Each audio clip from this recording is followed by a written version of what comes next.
Welcome to Basic Brewing Radio for Thursday, April 14th, 2011. I'm James Spencer.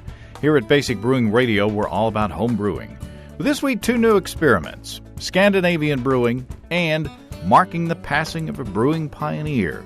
Chris Colby, editor of Brew Your Own magazine, joins us to cover a lot of ground this week.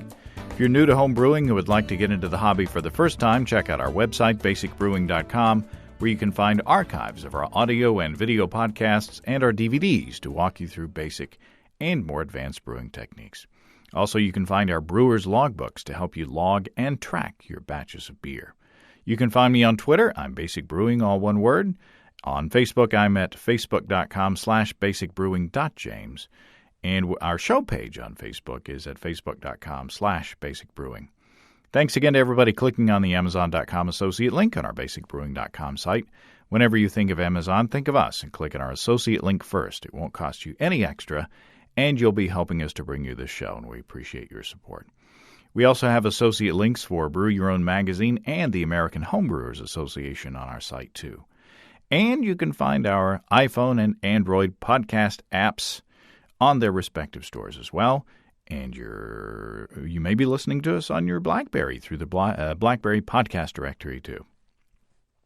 Well, let's look way back into the recessed corners of the mailbag this week. Joel writes, after watching the Basic Brewing video episode where Steve Wilkes and I made a very simple cider. In that episode, I pitched the yeast into the cider jug and just put some aluminum foil crimped over the top. And when Steve asked if we needed an airlock, I commented that the bugs wouldn't crawl up under the foil. Of course, I meant microscopic bugs, and Steve replied, "You don't know my bugs." Anyway, Joel from Houston writes in with this. He says, "I was rewatching your video podcast episode on Applejack, and in my excitement, I had to go look at my cider, which was covered with foil. When I got to the jug, there were fruit flies flying around its location. I pulled the foil off, and there was a fruit fly doing the backstroke, though I think he must have had too much cider because it was more like the dead fly stroke. Anyway," Joel says, "I figured I would send this note to you and Steve. Like Steve's bugs, mine also climb under the tinfoil. So just an FYI, if you live in a very buggy climate like Houston, Texas, best to use an airlock." That's a good point. I guess, the foil may keep the microscopic bugs out of the cider, but they may not be much help with the ones with legs and or wings that we can see, and I can see the point in that. So in the wintertime, you might be better to get away with foil instead of an airlock, but I can see the point. In fact, I once had a mouse actually take the foil off of a glass carboy and jump inside. Fortunately, the carboy was empty. Unfortunately, that was the last thing that mouse ever did besides run around the bottom of the carboy, pass away, and stink up the thing. Matt writes after hearing our episode about Berliner Weiss beers. He says, "Very much enjoyed the Berliner Weiss episode. My Berliner Weiss has been souring for about 6 weeks now." Matt says, "My process was even simpler than the discussed decoction methods.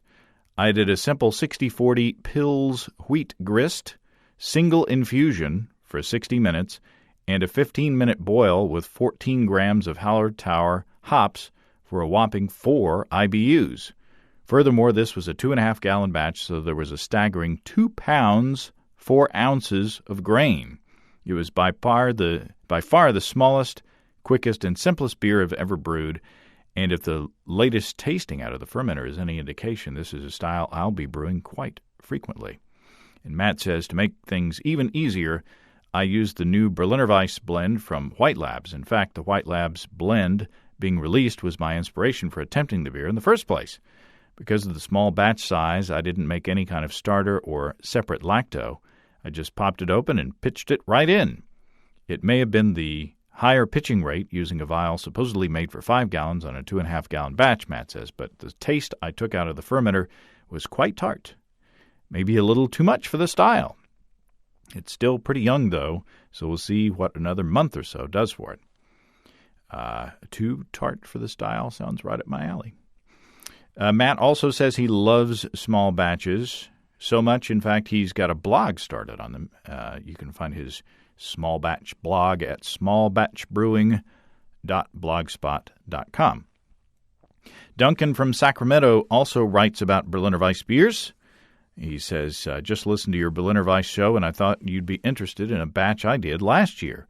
My homebrew club was having a low-gravity beer contest, and your beer or your beer had to be done in a month. So I had a limited time for fermentation.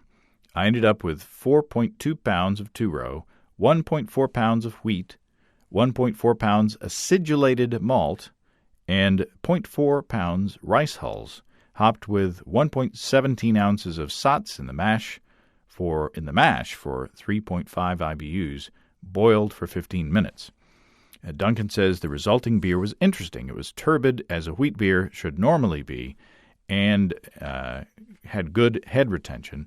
The sourness, entirely from the sour malt, was sharp coming out of the kettle, but diminished over time until it was almost unnoticeable when the keg kicked. I was able to compare it to a commercial Berliner Weiss, which was 5 years old, and it had a similar level of sourness. Very interesting. Duncan says, I wonder why the sourness from the acidulated malt diminished over time. I hadn't thought that lactic acid was volatile enough to leave the beer while in the keg, but it unmistakably did get less sour over time. I wanted to let you know what I experienced with a beer made with acidulated malt. Well, thanks, Duncan. Appreciate that. Greg, our longtime friend Greg from New Zealand, writes with an appeal for help. He says, I'm not sure if you have any Spanish listeners. I believe we do. He says, but if you do, I have a friend in dire need. Basically, he can't get a good beer. Wow. My friend Andrew, an expat Kiwi, and his Spanish wife, Rothio, were back here in New Zealand recently and became very attached to craft beer. Unfortunately, Alicante, where they live, is very lacking in great beer, so I suggested it might be possible to find a local home brewer who could help out their cravings in exchange for ingredients or great coffee-making lessons. Andrew is a coffee maestro. Greg says if you could maybe ask your listeners if anyone can help out, that would be much appreciated. So what do you think? Can you help out? Drop me a line or go to our facebook.com/basic brewing page and find the post that Greg put there. It's been a couple of days, so you may have to scroll down a bit. If you are in or know of good beer experts in or around Alicante, Spain, throw out a lifeline to Andrew over there and Rothio. Okay. Well, let's just jump right into our chat with Chris Colby and launch a couple of new experiments. Well, Chris Colby, welcome back to Basic Brewing Radio. Hey, James. Thanks for having me on the show. We should start out by noting the passing of beer pioneer Pierre Celis, who passed away a few days ago. Yep. He was 86, I think. Wow. Good long life. And he is known for resurrecting the Belgian wit style, which we now see in many places, including Hoegaarden, which was the beer that he originally started. There's all kinds of debate on whether that's the beer that it originally was or not. It's now owned by InBev. But you wrote an article, a blog post about Pierre Celis. Yeah, I put up a blog entry about his passing on my on the webpage at byo.com. He just, Pierre Celis was in Austin for a while. I think 1988 through like 91. That's at least roughly right. Opened a brewery here. Started brewing Celis White, which was a fantastic beer, like world class. And to top it off, the brewery they also made Celis Grand Cru, which was fantastic. And then they had some other stuff that we don't need to discuss. But those two beers were just killer. And and everything was going good until he made a deal with the devil. I mean, Miller Brewing Company. Did you ever have a chance to cross paths with him personally? No, I never met Pierre Celis personally. I toured the Celis Brewery when it was open here in Austin. I knew the brewer who actually did the boots on brewing there because he was in the Zealots, but I never met Pierre myself personally. Well, he's certainly made an impact on the brewing world, and yet another famous, influential brewer that I'll never have a chance to meet. So sad thing in that way. Kind of not ironically, but interesting timing. If you follow me on Twitter and on Facebook, you'll know that I had been playing with the dregs of a Hoegaarden last week. In trying to, I've got some homegrown coriander seed that I want to make a Belgian wit, and I thought, well, let's just go straight to the source and get the yeast strain from there. And several people said, well, that's a different yeast than what the primary yeast is on that beer. And so I emailed Stan Hieronymus, author of Brewing with Wheat, to ask him, definitely whether that was the Belgian wit strain that I was culturing successfully from a bottle of Hoegaarden. And he said that in the old days, they did use the primary strain to condition the beer, but nowadays, since InBev owned them, he wasn't sure. So I dumped what I had been culturing, and I got an Avery White Rascal, which is what I was after in the beginning when I went to the liquor store, but they were out. And Adam Avery told me in an interview a few years ago that is the yeast that you find in the bottle of a White Rascal is the Hoegaarden yeast. So anyway, I'm planning to brew up a Belgian wit this week, and I will do so in Pierre Celis's honor. So I just wanted to mark the passing of Mr. Celis. Now we have on to happier things. We have a couple of experiments to introduce. One easy to do, and one a bit more difficult and scientifically challenging. What's the first one that you want to talk about? First one that we've come up with, very easy to do, should be very fun to do too, is just looking at the impact of different glassware on beer enjoyment. If you've seen like Sam Adams or Duvel or I don't know, any number of other beers that have a specific glass you're supposed to drink them with. Quite frequently, the brewery will say that this glass does this or that for your appreciation of the beer, whether it's supposed to cradle the hop aroma, or if it's supposed to the different claims are made on behalf of different kinds of glassware. But what our idea for the experiment was just to take one kind of beer, and this can be commercial or homebrew, pour it in, at least two different kinds of glasses. I think most homebrewers probably have a nice selection of glassware. Maybe a goblet in there, maybe a tulip glass, maybe, wheat beer glass, whatever. So pour the same beer in two or more glasses and just taste them critically. And because, it is possible that maybe the shape of the glass and all that has some sort of impact on the flavor and aroma. On the other hand, it might all just be marketing. Mm-hmm. And we can tell, we should be able to tell in, pretty much a big hurry if you just try the beers side by side. Now, obviously, it would be difficult to do a blind taste test, because if you were to blindfold yourself and then hold the glass, you could tell if you're holding a tulip glass or a shaker glass. So, it could be that part of the experiment is just your impressions on how maybe, psychologically, how the beer is supposed to taste or smell or whatever. I mean, there are things that we can objectively measure, as in if you pour the beer with the same velocity into two different styles of glasses, does one have a better head retention than the other? Does the little etching on the bottom of some of those glasses really encourage, bubble development in the beer?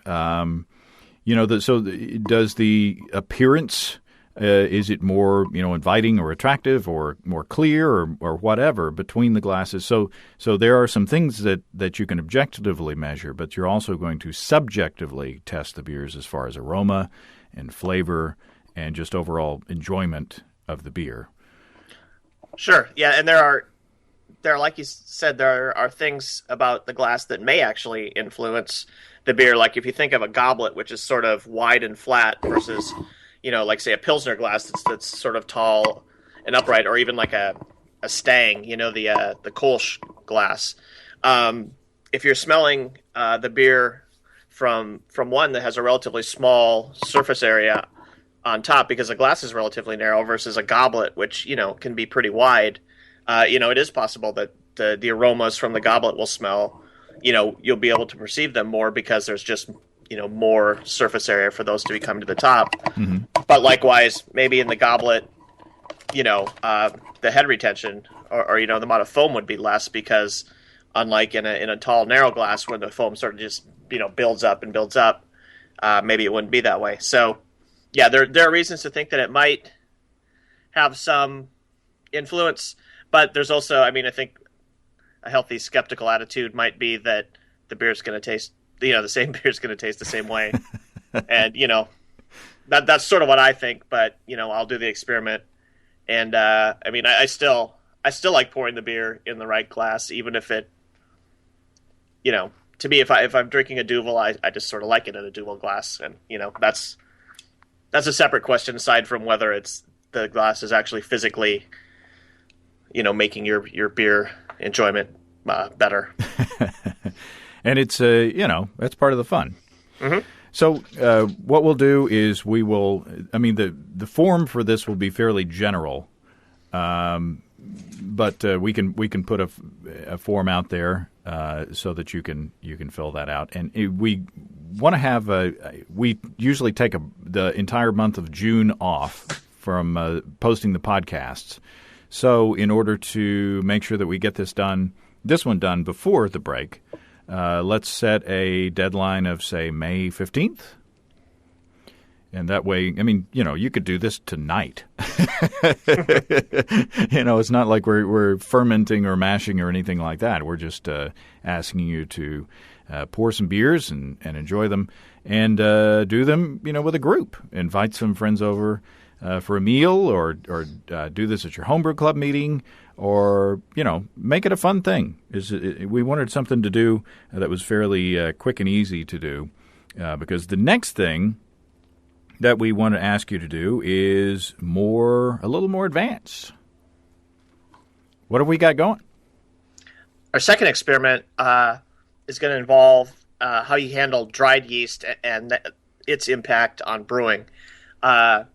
If you read various instructions on how to brew using dried yeast, some people say, just tear open the packet and sprinkle that on top of the beer, it'll be fine. Other people say, no, you really should rehydrate it. And so a very simple way to test if this has any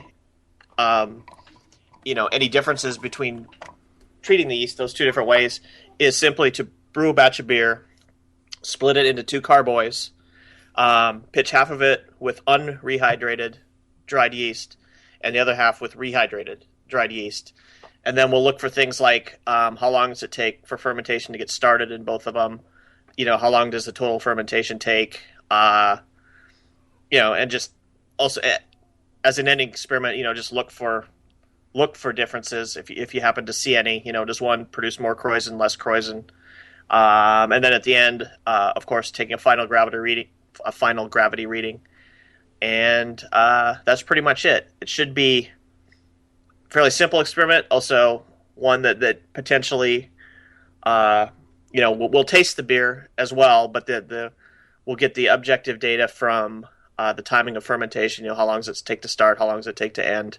What's the final gravity? And also, so nice experiment, some objective data. Only takes 1 brew day as well, because you brew a single batch of beer and split it into 2 carboys so that you're fermenting the exact same wort. And that's the experiment. Yeah, that should be a fairly easy one to do. And it's one that I'm curious about because, frankly, I'm just a sprinkler. I just sprinkle on the top of the wort, and it works. And it'll be interesting to see if hydrating the yeast will make a difference. Maybe I'll learn something. Maybe I'll find that the beer is actually better, and the process goes a lot better taking that extra step to hydrate the yeast. I mean, one reason why I don't do it is that that's another step that I can screw up.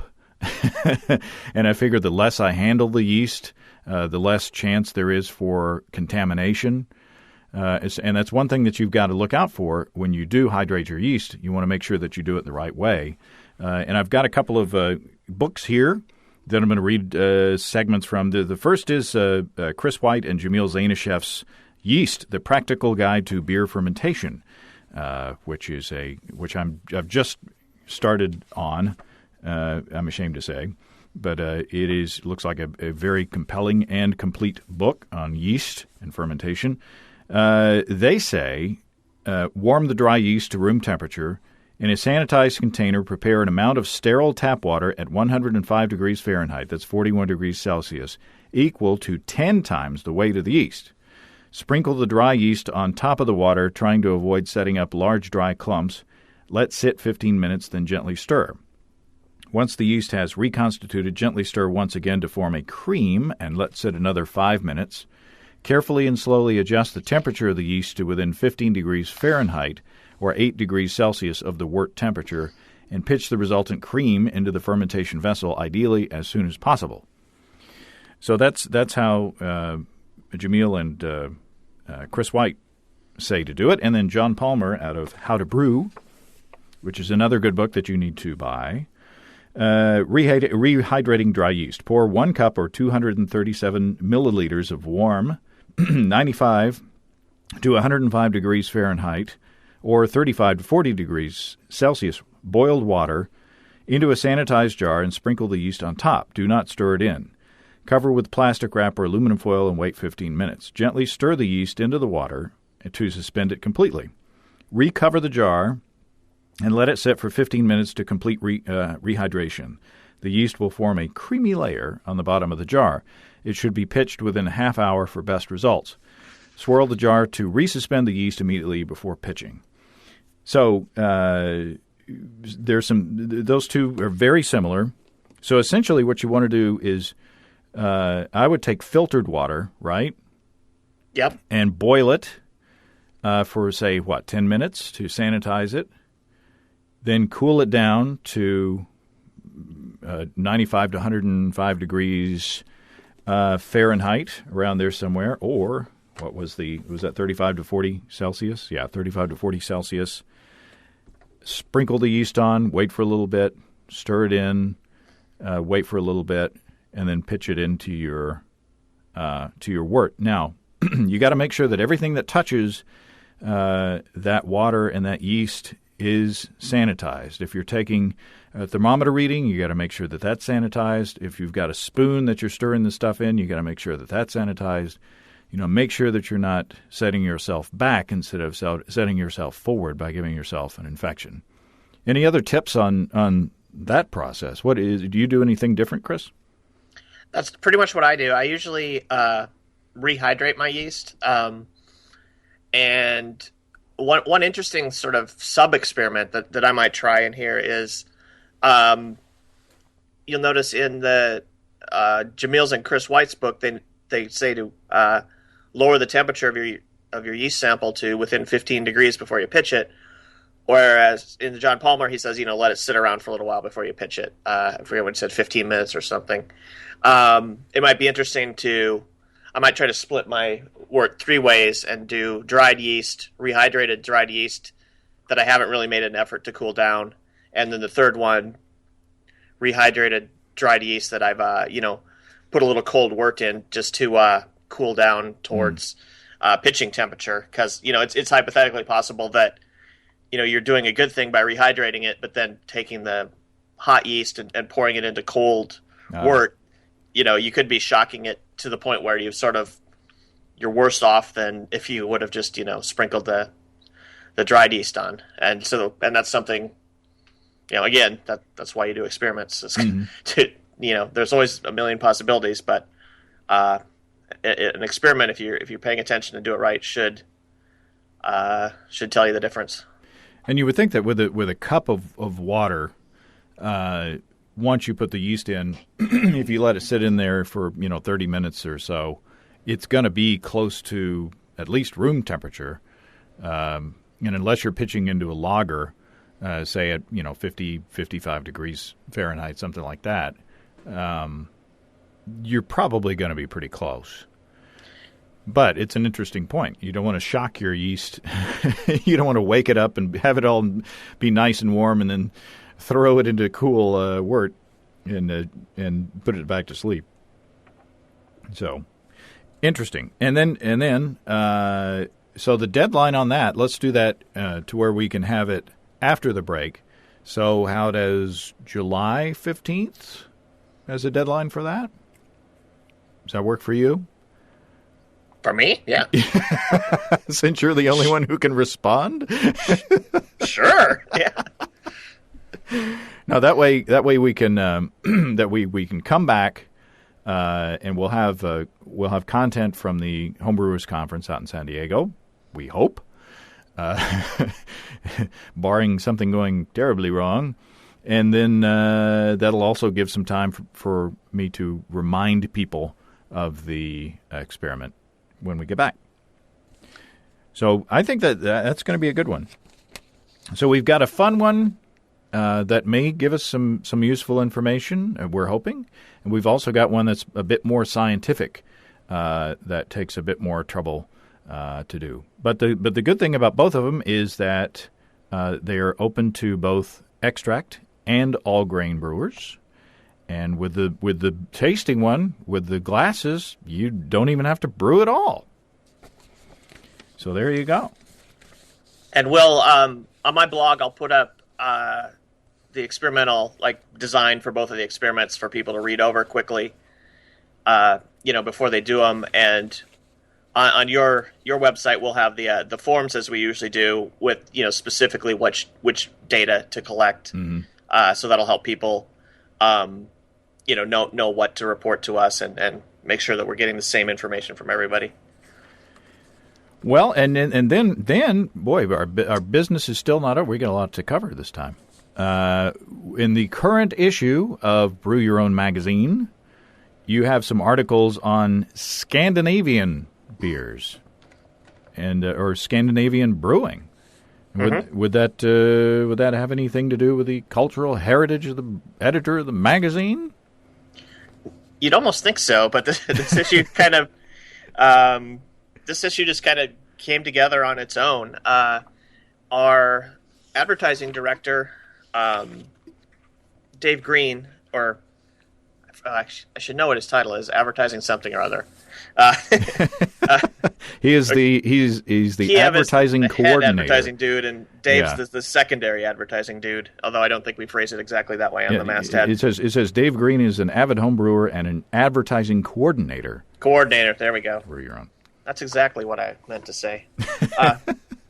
Dave Green, who's also our coffee roaster up at the Vermont office, he had found this McKellar beer, Beer Geek Breakfast, that was a coffee stout, and he and his wife really liked it, and so he wrote McKellar and said, what's up with your coffee stout, essentially, and he started emailing him back and forth, and Dave worked up a recipe for that so he could make it himself, and from there we got the idea that why don't you contact a couple other the brewers in Scandinavia, maybe the guys at Nuñeo and Hand. And so he did, and we came up with, a little story about the emergence of the craft beer scene there, and a couple clone recipes of, some of the really sort of interesting beers that are coming out of Norway, Sweden, and Denmark. And it's interesting that there are a couple of instances cited where, in some instances, the law is meant to, or it acts as a hurdle for brewers to get over. But in this case, the law, in a couple instances, encouraged brewing. In fact, basically, in some parts of the region at some one time or another, if you didn't brew beer on your farm within a period of 3 years you lost your farm, something like that? Yeah, in historical Norway, farmers were required to brew beer to supply it for the people working there and everything like that. And yeah, if you failed to brew, you lost your land. Um, Ironically, nowadays the taxes on beer are very, very imposing in Scandinavian, so it's a bit of a disincentive for brewers. But there are a few breweries there that are making it. I mean, back in the old days, like Norwegian beer was Hansa, which was kind of a the straight ahead international Pilsner style that everyone brews. But there was also Ors Bach. It's AASS is a brewery, and they made a Bach and some other kind of craftish beers. But at least for Norway, that was mostly it on the beer side. And I don't know. Right now in Norway and Sweden and Denmark, there's sort of there's the breweries that we discuss here, but there's also a few others that are starting to brew more craft style beers, and despite the obstacles, they're apparently making a pretty good go of it. And next week, as a teaser, I will play the interview that I had with the outgoing. No, I haven't been drinking. The outgoing Norwegian homebrewer of the year, and I hope I'm pronouncing his name right, Jan Halvor Field. And he sent some beers over, and he brews on this German homebrew system that is pretty cool, and we talked at length about that. And he sent a little experiment where he did a step mash of one beer and a single infusion mash of the same beer, and I did a little taste test. I have to suffer for the art here. Those are some of the best beers, the best hoppy beers that I've had. And so anyway, that's next week. And also he was as home brewer of the year. He got to brew one of his recipes, or they brewed one of his recipes at the now how do you pronounce it? The Naked Island Brewery. It looks like Nogano, but I'm sure that's not the way it's pronounced. I've heard it pronounced like Nunye-U, and that's probably terrible butchering of it too.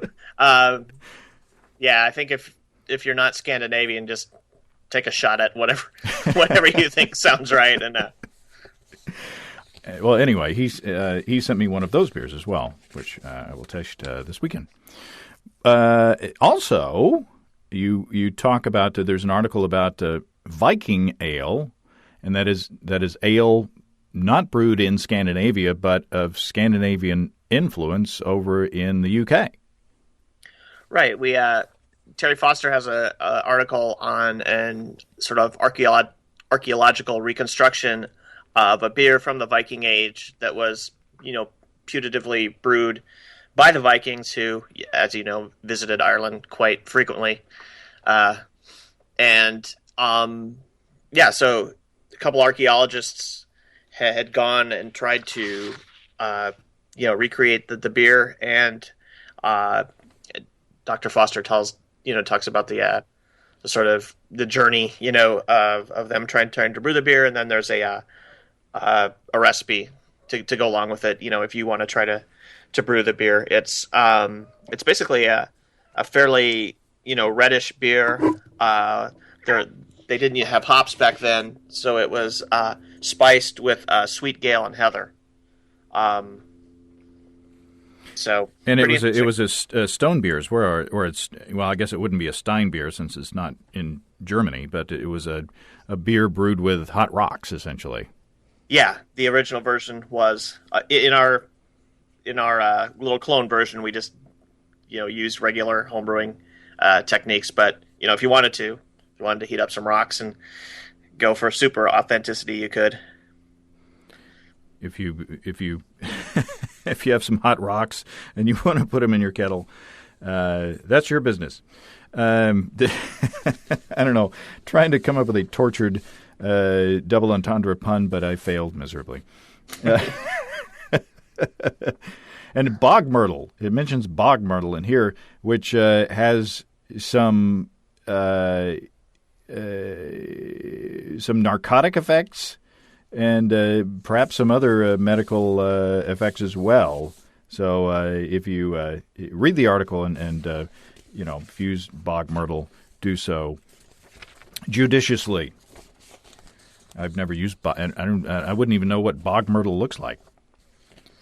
A lot of you can get it at some homebrewing stores if they have a little section on brewing gruits. It's not that uncommon. Huh. And it's hard to with a lot of these sort of herbs or whatever, the stuff that goes in gruits. It's hard to know where the information came from on the effects of it or not. I mean, on the narcotic effect, the fact that it's in a beer might beer also has a I don't know if you know it, but an intoxicating effect as well. Yeah, so there might be a little bit of a confusion over that. I mean, as with anything, it pays to do your research, use some sense, do some research. Yeah, but I mean, certainly these ingredients have been used, historically, and although not everything done historically has been completely safe. But modern homebrewers have made gruits too, and there's at least no stories of people just croaking instantly, which is a good sign as a start that it's not good. Yeah. Well, that's fun. It's there's also an article in there about our previous experiment with the what is this one? It's the sparging methods, right? Yep. So if you participated in the experiment, you can see your name in there in a little chart. And so we appreciate everybody who did that. And just as a reminder, we've got 2 experiments going, which you'll hear me talk about between now and the deadlines. But we've got the sampling in different glassware experiment and the rehydrating your yeast experiment. 2, I think, very interesting and fun and hopefully useful endeavors. So anything else on the agenda for today? I feel like we've been through a business meeting. This has been a lot of stuff to cover. Science in Scandinavia. I think we've covered it. Yeah, and the marking of the passing of Pierre Salas. So, not to bring us back on the downer to end with, but sorry about that. But anyway, raise a glass of your favorite Belgian wit and keep in mind where it came from. Well, thanks, Chris. I appreciate your time once again. Oh, thanks for having me on the show. Been fun. Well, thanks again to Chris. If you would like a free copy of Brew Your Own magazine, just click on the banner ad on our basicbrewing.com site. And if you choose to subscribe, you'll be helping us to bring you the show, and we appreciate your support. And I hope that you'll participate in our experiments. There's really no excuse on the glass one, the glassware one, because you don't even have to brew. Just get some good beer and some different shaped glasses, compare and contrast, and I'll let you know when the data forms are out there and available for your posting. If you have brewing questions, show suggestions, or just want to say howdy, write to james@basicbrewing.com or just fill out the contact form on basicbrewing.com, and please don't forget to tell us where you're from. You can find our DVDs, Extract Brewing and Partial Mashing, Stepping into All Grain and Low-Tech Lagering Decoction Mashing, also Introduction to Wine Kits on our website. You can also find our 2011 Brewers Logbooks. We've got combo deals on the DVDs to save you a few bucks, and you can find our Basic Brewing shirts in the store, too. Also, you can see a listing of the fine folks across the country who sell our DVDs on basicbrewing.com. And if there isn't a vendor in your area, you can order them online in our online shop at basicbrewingshop.com, and I'll put them in the mail my own self. Thanks to everybody who's continued to click on our Amazon.com link. We appreciate the support there. Our featured products this week that were purchased through the link are Modernist Cuisine, The Art and Science of Cooking. I've seen this book collection in person, and it's marvelous, wonderful. And also, Mahalo U50G Economy Soprano Ukulele with geared tuning pegs and gig bag, natural. We all prefer our gig bags to be natural. Thanks again, everybody. And remember, I can't tell who bought what, so no worries. Just click on the Amazon.com associate logo on our next time you the next time you feel like Amazon shopping, and we greatly appreciate your support. That's all. Until next time. Until then, thanks for listening, everybody. I'm James Spencer. Production help for Basic Brewing Radio and our website is provided by Kelly Dotson. Basic Brewing Radio is a production of Active Voicing. We'll talk to you next time, everybody. So long.